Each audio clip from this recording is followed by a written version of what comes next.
Good evening and welcome to War Thunder's website.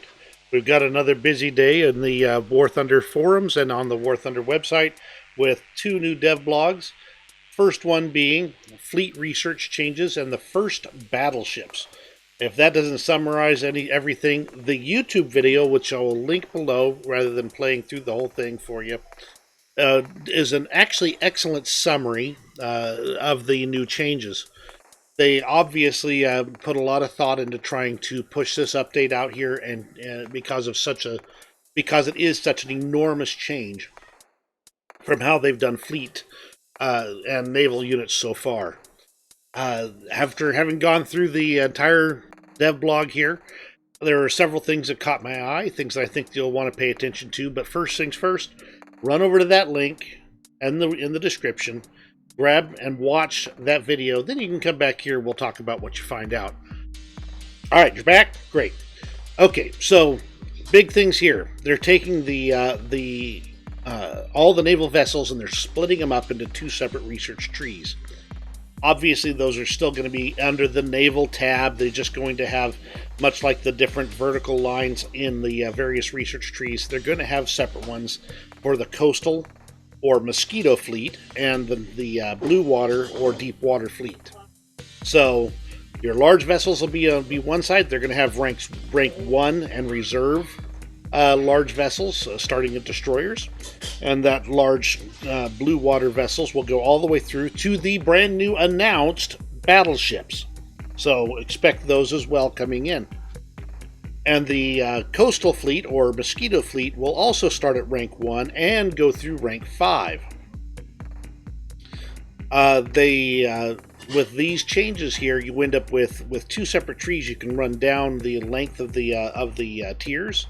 And if you're more interested in those larger vessels, you don't have to research those mosquito vessels. And if you don't find the larger vessels to be all that exciting, but you do like the smaller ones, you can stick on that side of the tree.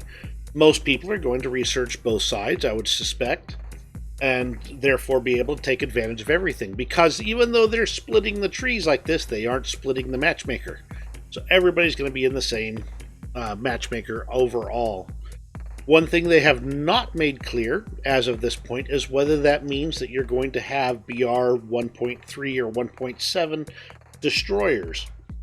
BR, 5.7 torpedo boats. I don't expect they will, but that could mean that the matchmaker could be quite interesting when they shift everything up.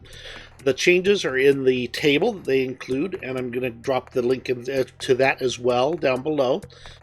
And those changes, really, it's all about the shuffle. And of course, when you shuffle them all around and take a rank 5 cruiser and make it a rank 3 cruiser, well, the research cost drops, the purchase cost drops, everything is going to be changing in War Thunder. If you're a heavy fleet player, get into this table and watch out particularly for vessels that are currently higher BR that you may be just about to research and finish to purchase, and higher tier that are now dropping to a lower tier, and you may want to wait to finish the research because it's going to cost a whole lot less in both cases, or particularly watch for vessels that are currently a lower tier than what they are moving to. So you might have a rank 3 torpedo boat that goes to rank 5. When that happens, that boat's going to cost a whole lot more to research in both research points and silver lions to take and crew, to buy and crew. So check those two items. If you're a heavy naval player and you're just about to finish researching something, some items you might want to make sure you get done before the patch drops. Others you might want to wait till after the patch drops because the price will have dropped. And similarly, anything that goes to a higher BR from what it is, a higher rank than what it is right now, you'll want to get that done now. Anything that goes from a higher BR to higher rank to a lower rank, though, you'll want to wait till after the patch drops because the prices will drop on those vehicles. So get your research done on the items you need to, and put off the ones you don't that need to go after the patch drops to take the most advantage of this change. They will be adding new premium destroyers and cruisers at updated prices in the next several updates. They this SL multiplier. Remember that Naval has been one of those ones where it's been just a fight to make money at. In many cases, if you bring out a reasonably sized ship, you are losing money. And what they have done is they have changed the SL multipliers. And arcade battles for the Blue Water Fleet, the larger vessels, it's going from 150% up to 280% in arcade, or up to 360% in realistic. So those changes will mean that you'll be more capable of making money while driving your favorite ships. So keep an eye on that. Make sure you pay attention to what your new multiplier is going to be. In association with all of these changes, they are going to be removing from sale the following premium vehicles. The Type 1939 T-31 from Germany, the Z-20 Karl Galster from Germany, rank 3, the Project 7 Ustroyny from Russian, rank 3, the Project 41 Nestroshny from Russia, rank 3, and the Geniere from Italy, rank 3.